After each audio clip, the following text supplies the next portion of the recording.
The pilot's voice cut through the silence like a blade. What are you doing here? This is a restricted area. Show me your ID, right now. The young girl froze, sketchbook clutched against her chest. Her voice shook as she tried to explain. I'm sorry, sir. The door was open. I was just sketching your plane. That's all. But the captain's eyes narrowed. His tone was sharp, commanding, the kind of voice used to being obeyed without question. Sketching?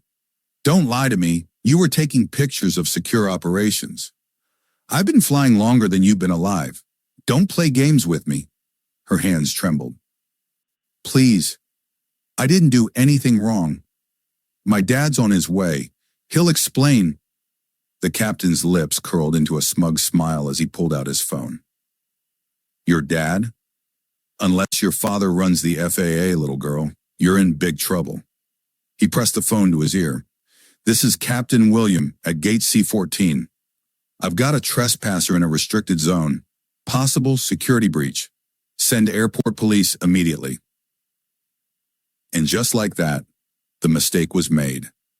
He thought he was restoring order, but in reality, he had just triggered the greatest disaster of his career, because the girl he accused of being a threat was the daughter of the most powerful man in American aviation. Stay with me until the end, because this story isn't just about rules or mistakes. It's about respect, responsibility, and how a single choice can unleash a storm no one saw coming. Let me know where you're watching from in the comments, and don't forget to hit that like button and subscribe, because you won't want to miss the way this story ends.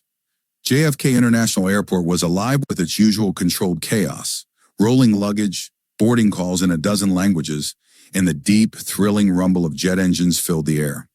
For 16-year-old Naomi Carter, it was more than noise. It was music. She wasn't sitting in the crowded main concourse. Instead, she had tucked herself into a quiet corner near the end of the terminal, her sketchbook balanced on her knees. On the page, a Boeing 787 Dreamliner slowly came to life in graphite and shadow. Her father's flight from London was due in less than an hour. While most kids would wait at arrivals, Naomi wasn't most kids. She'd begged her dad to get her an airside pass.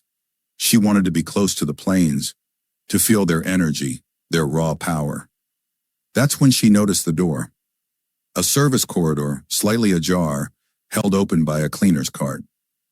Normally, the keypad kept it locked, but today, it was an invitation.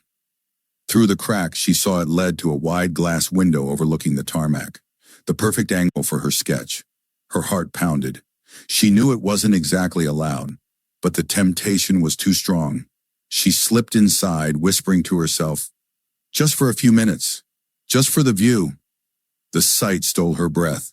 From here, she could see everything.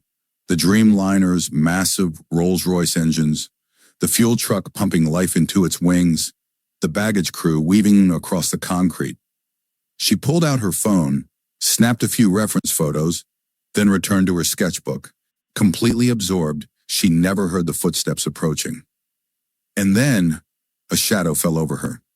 Captain Edward William, 30 years in the skies, silver hair, crisp uniform, an aura of authority that made even other pilots straighten up. Today, though, he wasn't in the mood for patience. A delayed connection, a rookie co-pilot, stacks of paperwork waiting at the gate. He craved order. And now, this, a girl in a hoodie sitting in a restricted corridor, phone in hand. His mind didn't see an artist. It didn't see a kid waiting for her dad. It saw a breach, a possible threat. He pushed the door open with a sharp shove. What do you think you're doing in here? Naomi jumped, nearly dropping her sketchbook. She stammered, I'm sorry. The door was open. I was just drawing. Look, see? It's your plane. A Dreamliner, right? The wings are incredible.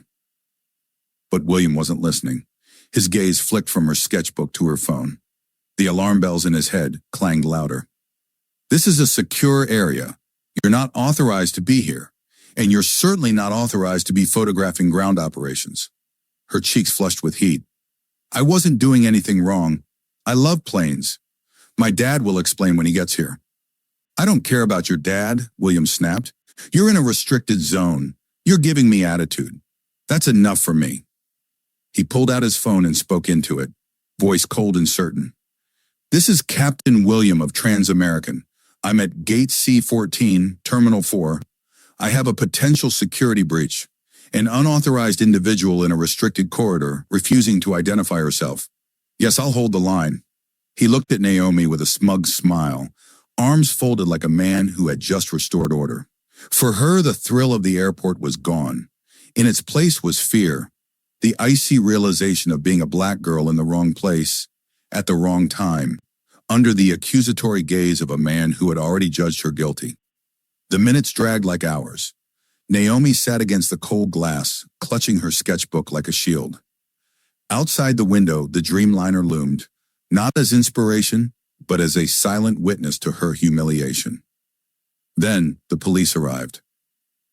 The air in Terminal 4 was thick with anticipation.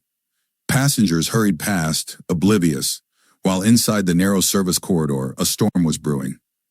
Captain William stood tall, arms crossed like a sentry, watching the girl on the floor with cold detachment. To him, she was no longer a teenager. She was a trespasser, a disruption, a risk, and he had neutralized risks his entire career. Now, minutes ticked by, slow, agonizing minutes for Naomi, who sat pressed against the glass, sketchbook hugged to her chest. Her pulse drummed in her ears. She wanted to explain again, to plead, but the look on his face told her it wouldn't matter. He wasn't listening. He had already made up his mind. And then, footsteps. Two Port Authority officers appeared at the corridor entrance. One older, his jaw set like stone. The other younger, eyes sharp, scanning the scene with alert precision. The older one spoke first. Captain William? That's right, William answered quickly, his tone shifting to one of authority, like they were colleagues. Glad you're here. I found this young lady in a restricted corridor. She was photographing the aircraft and refused to provide identification. Paul, the older officer, turned his eyes on Naomi. They were unreadable, but she felt their weight pressed down on her. All right, miss, let's see some ID. Her hands trembled as she dug into her backpack. She held out her student ID and the visitor's pass her father had arranged. My name is Naomi Carter. My dad gave me this pass. He's on his way here now. The younger officer examined the pass. Looks legitimate. Issued for today. Name matches. But the older officer's voice stayed flat, unimpressed. An airside pass doesn't give clearance for secure corridors. You know that. Naomi swallowed hard. The door was open. I thought it was just another lounge area. It was an honest mistake. I was just drawing. She lifted her sketchbook, pages filled with careful renderings of airplanes. The older officer barely glanced at it. His focus stayed on procedure. Captain says you were taking photos. For my drawing, Naomi insisted. You can look at my phone. It's just the wings, the engines, nothing else. We'll get to that, the officer replied coolly. Then turning back to William, he asked, Captain, did she say anything threatening? Make any suspicious moves? William hesitated. His mind raced. This was his chance to cement the narrative. He could feel his authority on the line. But before he could answer, the younger officer gave him a look, subtle but clear. A look that said, Are you sure you want to go down this road? The silence stretched uncomfortably. Finally, William said, She was evasive, refused to comply. That's enough for me. The officers exchanged glances. The younger one shifted uncomfortably, but the older one gave a short nod. We'll escort her out. Naomi's stomach dropped. Her throat burned. Please, she whispered. You don't understand. My dad. William cut her off with a smug smile. Your dad isn't here. I am. And right now, you're in violation. The words struck her like blows. She felt small, powerless. But in that very moment, just as the officers prepared to move her, another set of footsteps echoed down the corridor. Calm, deliberate, heavy with authority. Everyone turned, and there he was, Daniel Carter, Naomi's father. But not just a father, not just another passenger. He carried with him the quiet power of a man who had spent his life overseeing the skies. The administrator of the Federal Aviation Administration, the man every airline executive, every pilot, every airport manager knew by name. The air in the corridor shifted. Even the officers straightened instinctively, as though sensing a higher gravity. William froze, his smug certainty cracking at the edges. Naomi's eyes filled with relief. She whispered one word, barely audible, but powerful enough to change the entire balance of the room. Dad! In that instant, the roles reversed. The girl who had been powerless was no longer alone, and the man who thought he held all the authority was about to learn what real power looked like. Because this wasn't just a father walking in. This was the head of the FAA, and his daughter had just been treated like a criminal in his own house. The corridor fell silent. Every eye turned as the tall figure stepped into view. His presence was calm but commanding, the kind of authority that didn't need to be announced. Naomi's breath caught. Dad. Daniel Carter moved forward slowly, his face unreadable, his tone measured. Is there a reason my daughter is sitting on the floor surrounded by police officers? The older officer straightened. Sir, this young lady was found in a restricted corridor. She was taking photos of secure operations. The captain here called us in. Daniel's gaze moved from his trembling daughter to Captain Harrington. Their eyes locked, and in that silence, Harrington suddenly felt smaller than he ever had in his 30 years of flying. Naomi spoke quickly, desperate for him to understand. Dad, I swear the door was open. I just wanted a better view for my drawing. I wasn't doing anything wrong. Daniel placed a steady hand on her shoulder. His expression softened for her, then hardened as he turned back to the officers. She's 16, a minor, and she was questioned without a guardian present. His voice dropped lower, quieter, but somehow even more dangerous. That alone is unacceptable. Harrington opened his mouth. With all due respect, sir, this was a potential security threat. She refused to identify herself. Daniel cut him off with a single sharp glance. Do not speak over me, Captain. Not right now. The younger officer shifted uncomfortably, his eyes darting between the two men. The older one stood rigid, trying to hold his ground but feeling the weight of something far beyond his jurisdiction pressing down on him. Daniel's words were deliberate, each one landing like a hammer. You detained a child. You called armed officers on her, and you humiliated her in public. Tell me, Captain, at what point did it occur to you that maybe, just maybe, she wasn't a terrorist, but a teenager with a sketchbook? The silence in the corridor was suffocating. Harrington's face reddened, his throat tightening. For the first time, doubt flickered in his eyes. Naomi looked at him, not with anger, but with hurt, and that hurt was worse than any accusation. Daniel turned to the officers. Preserve all security footage from this corridor. Every frame, every second. I want a copy delivered to my office by tonight. The older officer's composure cracked. Yes, sir. And both of you will file a full report of this incident, every word spoken, every action taken. Do you understand? Yes, sir, they echoed together. Only then did Daniel face Captain Harrington again. The man who had made the call, the man who now stood pale and hollow, his confidence crumbling. You're scheduled to command a flight tonight, aren't you? Daniel's voice was calm, almost conversational. Yes, sir, Harrington managed, the word tasting like ash. Daniel stepped closer, his presence filling the corridor. You're a veteran pilot, thousands of hours in the sky. But tell me, Captain, do you believe a man who misjudges so recklessly, who allows bias to override judgment, who escalates against a child, is fit to take responsibility for hundreds of lives at 35,000 feet? Harrington's lips parted, but no words came. The truth hung heavy in the air. You are compromised, Daniel said, his tone final. Your judgment is in serious question. As of this moment, you will not be commanding your flight tonight. You will not be commanding any flight. The captain's face drained of color. His chest rose and fell in sharp, shallow breaths.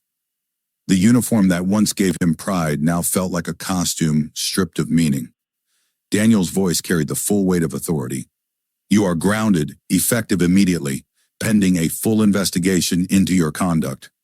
A gasp rippled from an airline staffer standing nearby. The two officers stiffened. And Harrington? He looked like a man whose world had just collapsed. Hands trembling, he reached into his jacket and pulled out his airline ID, his pilot's license. He handed them over. The plastic cards felt heavier than stone. Naomi watched in silence, her heart racing. She had been powerless minutes ago. Now she saw what real accountability looked like. But deep inside, she knew this wasn't the end. Because her father wasn't acting out of vengeance. He was acting out of duty. And once the machinery of the system began to turn, nothing could stop it.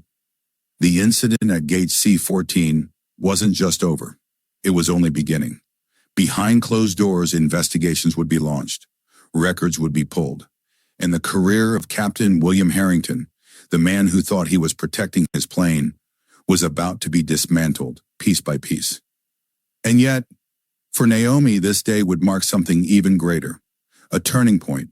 The day she realized that no wall, no corridor, no uniform could keep her from the skies she loved. The headlines came quickly. Teen questioned at JFK Sparks FAA probe. Veteran pilot grounded after confrontation. Was it security or racial profiling? The story spread across terminals, across newsrooms, across boardrooms. But behind the cameras and flashing headlines, the real work began. Daniel Carter didn't take shortcuts. He knew what people would think. The administrator used his power to punish a man for humiliating his daughter. But Daniel was smarter than that. He didn't want revenge. He wanted the system to expose itself. So within hours of the incident, he launched a formal inquiry.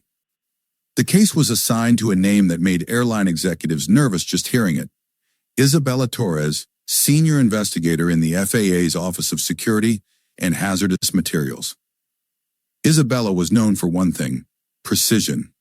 She wasn't swayed by politics, by emotion, or by pressure. She followed evidence like a surgeon's scalpel, cutting until the truth lay bare. Her first stop was Naomi. The interview wasn't conducted in a sterile office. Daniel had insisted it take place in a calm, neutral space, with a child psychologist present to protect his daughter from reliving trauma. Naomi described the corridor, the open door, her sketches, her photos of the Dreamliner's wing. Every word was calm, clear, deliberate. She didn't embellish.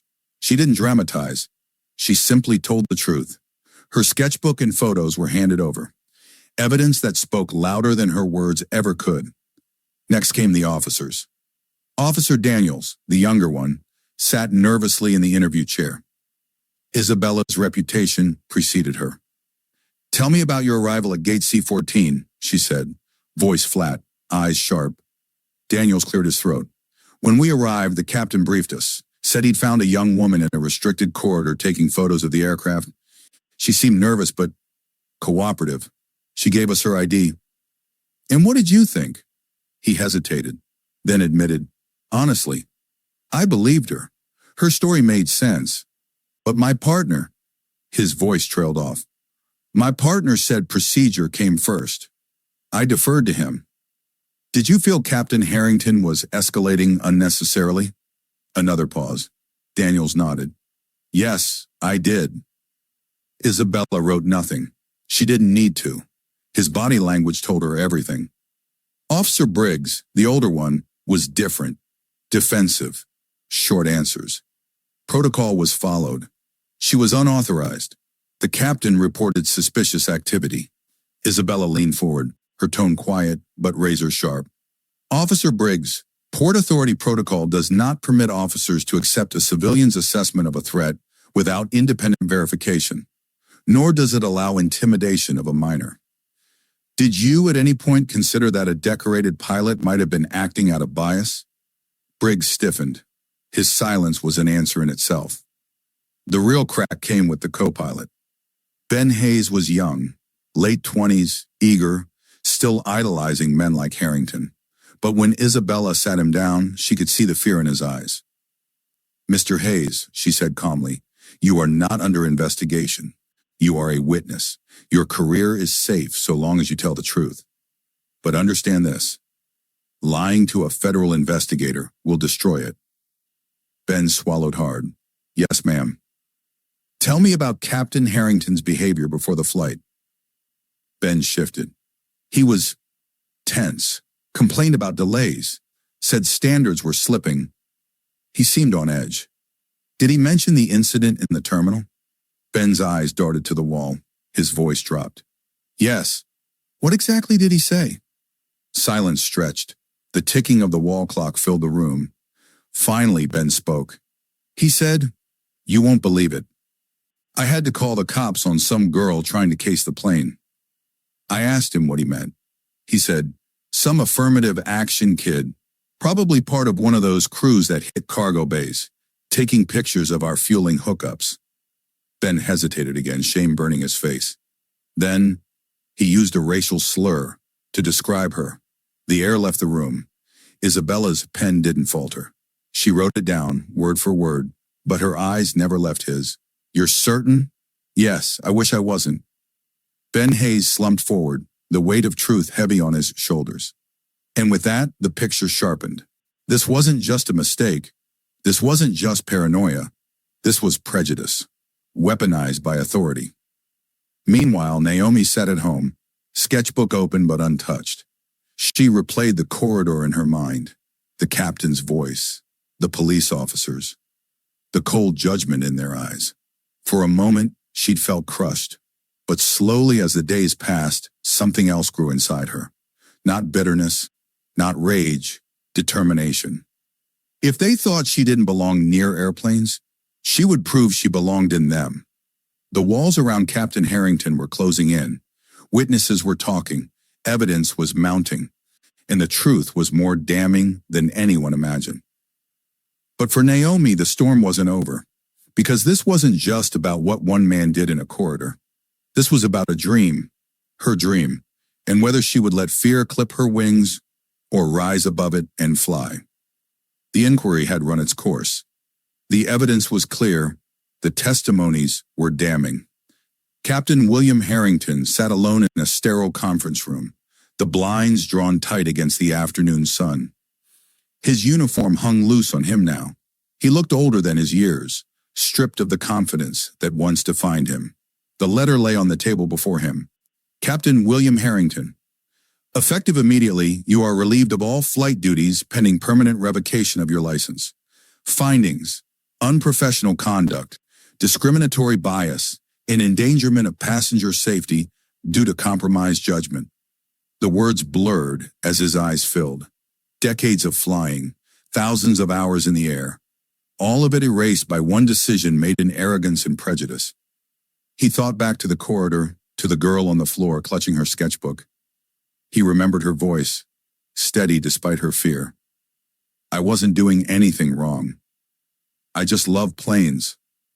For the first time, he wondered if she had seen the skies more clearly than he ever had. Meanwhile, far from the conference rooms and hearings, Naomi Carter was preparing for something entirely different.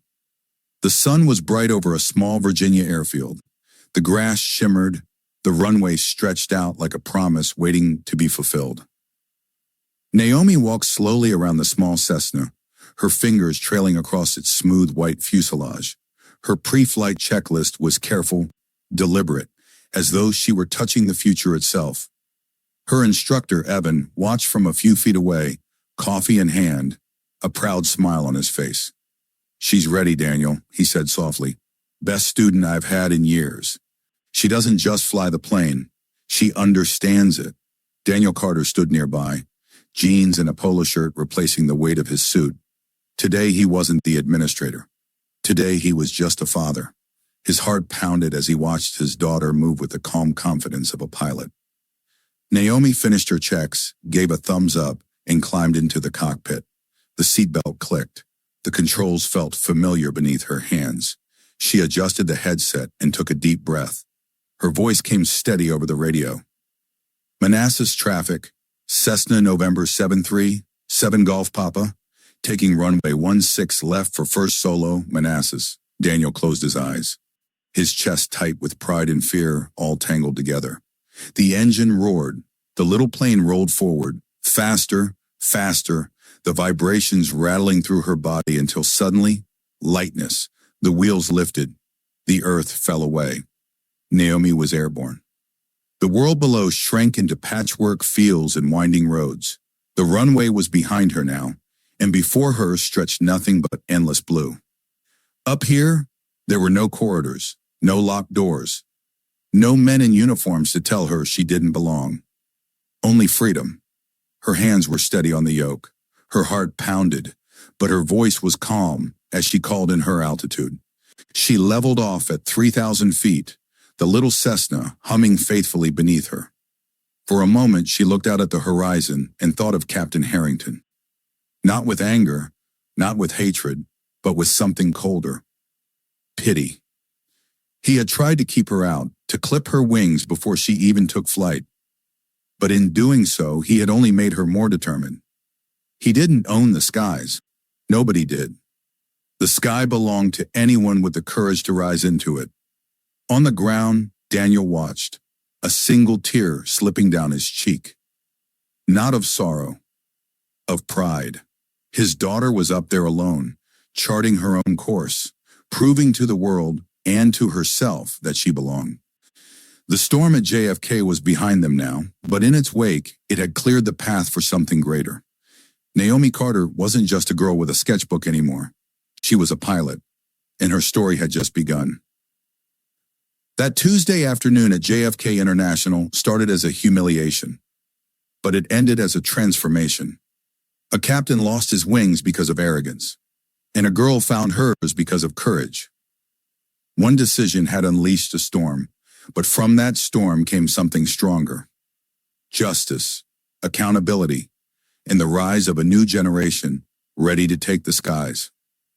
If you believe in Naomi's courage, let me know in the comments below. And remember, dreams don't need permission, they just need wings.